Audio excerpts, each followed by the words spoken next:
Welcome back to Financial Therapy. It's not just about the money. I'm personal financial planner, columnist, and financial therapist Rick Kahler.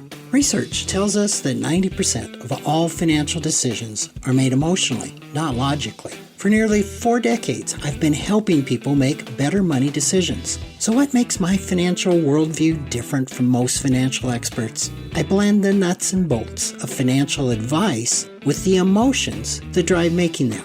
Good money decisions are not just about the money. So let's get started with today's episode. Welcome back to another edition. It's been a while since I've done a monologue. Most everything I've done recently has been an interview. And there's been a reason for that. Basically, since March of 25 until present, which is September of 25, life has been pretty difficult. And I was involved in bringing on a couple of new partners that are just amazing people that would complete the succession plan that I started out to do 10 years ago. I've had 2 failed succession plans attempts, and I haven't gotten any younger in the last 10 years. So a sense of urgency has been taking over since I'm not going to retain my faculties forever or my physical health. So having some plan has become pretty important. So I won't go into the details, but basically a miracle happened, and 2 people that I really trust, who are really aligned with my values and the culture that I have created at the financial planning firm, showed up on my doorstep. And so I've been involved in shepherding the integration of them into my firm. And that has been incredibly more challenging than I ever thought. Someday I will go into all the details. In fact, a colleague of mine who has actually undergone some of the same blow-ups and challenges that I have in the past 6 months, 7 months, we have said maybe we should do a presentation for this at the FPA retreat next year. So I don't know. I'm still processing it all. But it was the most challenging 6 months of my entire professional career, bar none. So that's one reason why my focus has been so many other places. And obviously I can do an interview and talk with these brilliant people that I have engaged with. That is a pretty easy podcast, quite frankly. But I just haven't had the focus or energy to sit down at the mic and see where my energy was and what I wanted to talk about until today. So with that little prologue, I wanted to jump into an article that I saw on a recent vacation. I call it my recovery vacation.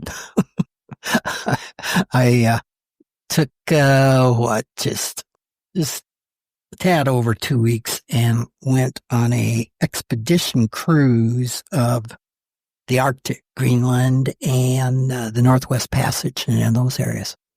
And I honestly could have stayed another 2 weeks or a month, which is kind of unusual. I'm usually really ready to get back at it. However, I quote, worked about half the time up there, and it was delightful. It was, new surroundings. I'm sitting in a really nice ship, drinking nice coffee drinks, watching icebergs float by, and I'm going through my tons of emails and able to look to stop and write a column on this or do something that I've wanted to do. And it was fun. It was actually a lot of fun. So I don't want to say I worked half my vacation sounding like it was a drudgery. It wasn't. It was really nice. And one of the things that came into my alert box, which I have alerts set on various things, and one thing I have an alert set on is my name.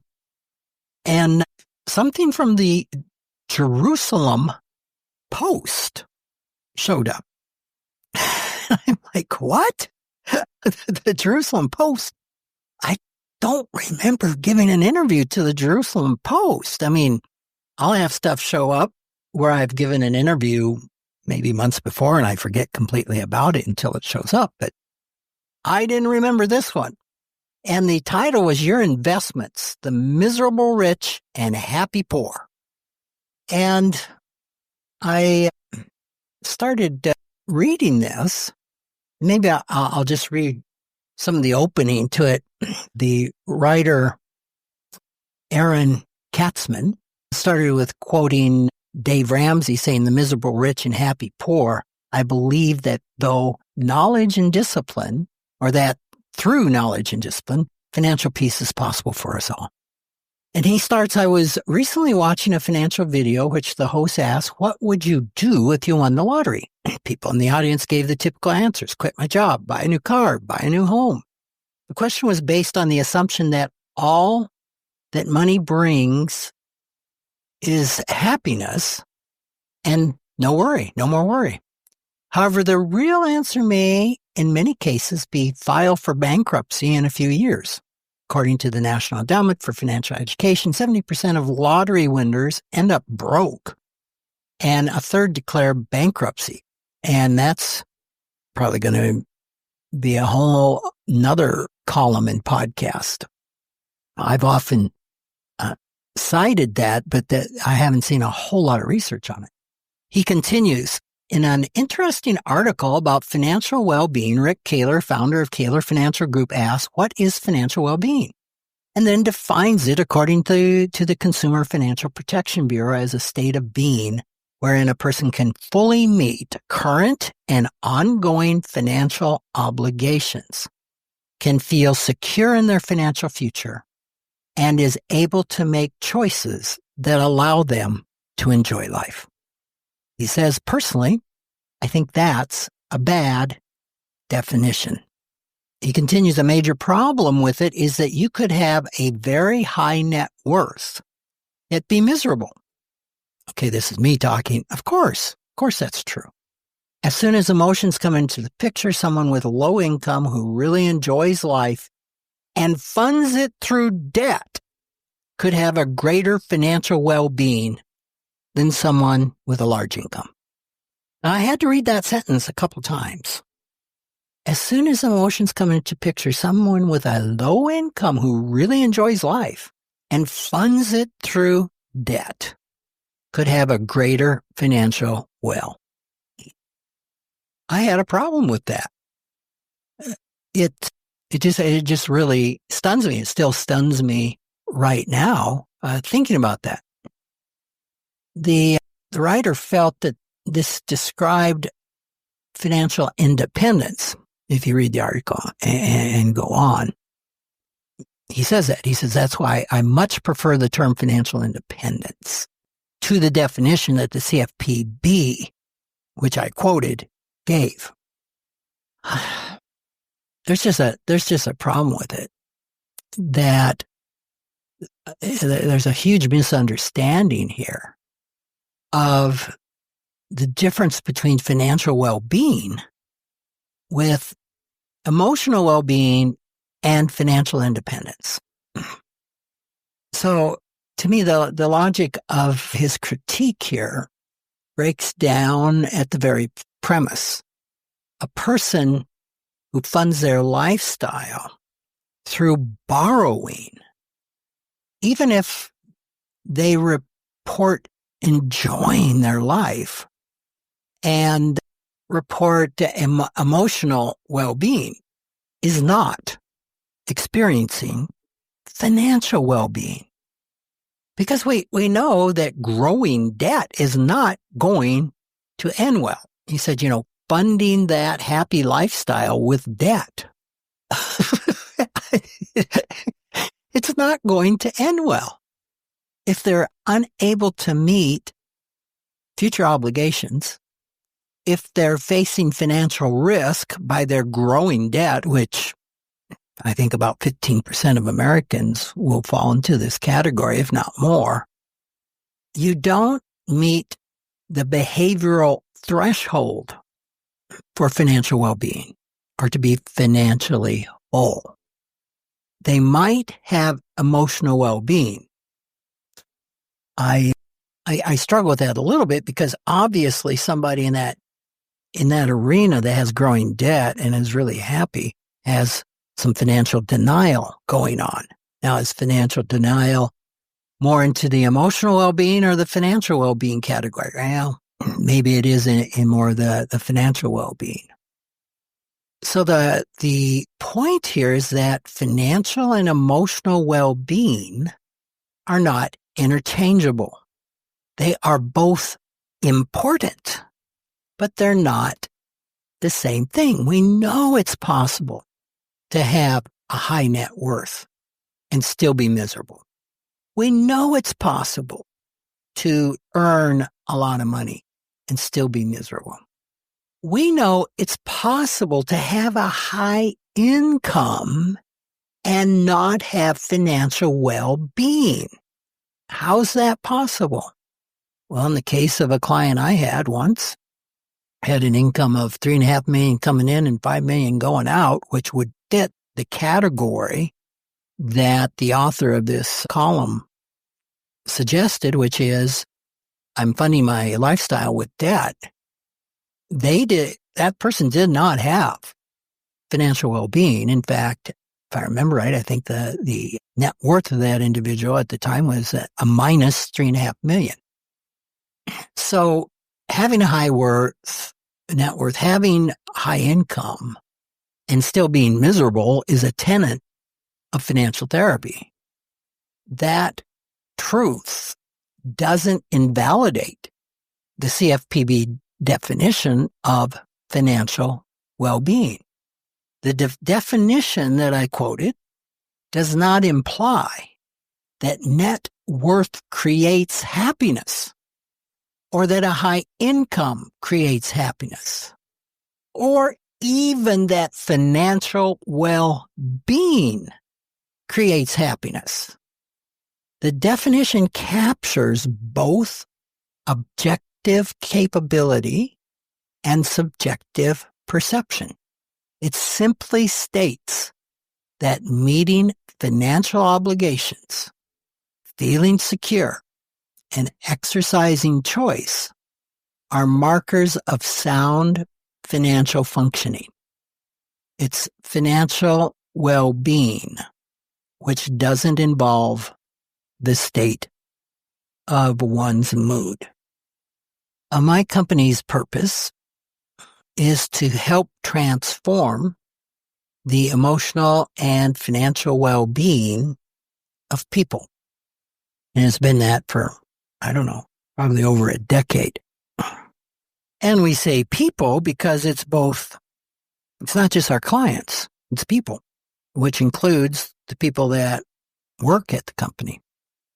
And I have always paired those intentionally, not because they're the same, but because each requires its own form of attention. Financial wellness involves budgeting.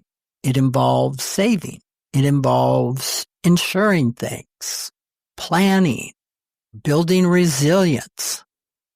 And emotional wellness involves healing internal trauma, resolving generational money scripts, modifying the behavior of parts of us that drive, if you want to say, a deviant financial behavior. Now, they interact, but they're not synonymous. In fact, well-being is a three-legged stool. Some would argue a four-legged stool, but it's at least three-legged. It's financial well-being, emotional well-being, and physical well-being. We don't talk a lot about physical well-being, but it's really important. Some would add to that spiritual well-being, and some would say, well, spiritual well-being is inherent in emotional well-being. I'm not going to parse that definition at all. So the difference between these really matters. A client or a person might feel calm and grateful, while, as I said before, in complete denial of their credit card balances, in complete denial that eventually this party's going to end. That is not financial wellness. I could have another person, another client that may have a strong internal financial system that produces financial well-being. They can handle their debts. They can take care of themselves, protect themselves, give themselves good food to eat, all the components of financial well-being, but be haunted by chronic anxiety. That is not emotional wellness. So in either case, mistaking one for the other can harm well-being. So my whole point of this is that financial well-being is not simply about income net worth. It's for example, in money scripts, we know that one of the 4 categories of money scripts is money vigilance. Money vigilant people tend to have money, but that does not mean they have financial well-being. They have a greater chance of it, but it also certainly doesn't mean that they have emotional well-being or that they're happy. So financial well-being is about the ability of a person to function financially with security, agency, sustainability. Emotional enjoyment doesn't override that, and wealth doesn't guarantee it. And let's cover another thing then that this author said. He equated financial well-being with financial independence. I would suggest that financial independence is a subset of financial well-being, but it's not equal to, and it's not a substitute of financial well-being. Financial independence describes the condition of having enough passive income to cover basic expenses. Now that's one dimension of financial well-being, but it ignores that one doesn't have to be financially independent to have financial well-being. You cannot be financially independent and completely have financial well-being. So to confuse the two does a disservice. So I find that the public conversation around money is often distorted by polarities, right? Just like everything else going on in the United States today and many other countries. It's rich versus poor, happy versus anxious, saver versus spender. But when we look at this through the lens of financial therapy, we view it in context of systems, not slogans. It's not enough to feel good, and it's not enough to earn well. Wellness, well-being, depends on how those elements function together. So the article raised a real question, but it really reached for the wrong answer. One doesn't need financial independence to have financial well-being. I know I'm driving that home, but I really want to drive that home because I've heard others say that. Well, if I'm financially independent, then that is financial well-being. Well, it is a form, it's a subset, but you don't have to have that to have financial well-being. And financial wellness is not the same as emotional wellness or emotional well-being. Financial wellness is not the same as spiritual well-being. Financial wellness is not the same as physical well-being. But none of these well-beings are complete by themselves. They are all a part of well-being. So I just think this is really an important concept. I'm pretty sure I have spoken of this in past podcasts, but this particular article just kind of grabbed my attention on it, especially since it quoted me and disagreed with what I quoted. So that article went on to talk about how you can become financially independent. You need to set goals, be realistic, you need to prioritize saving money.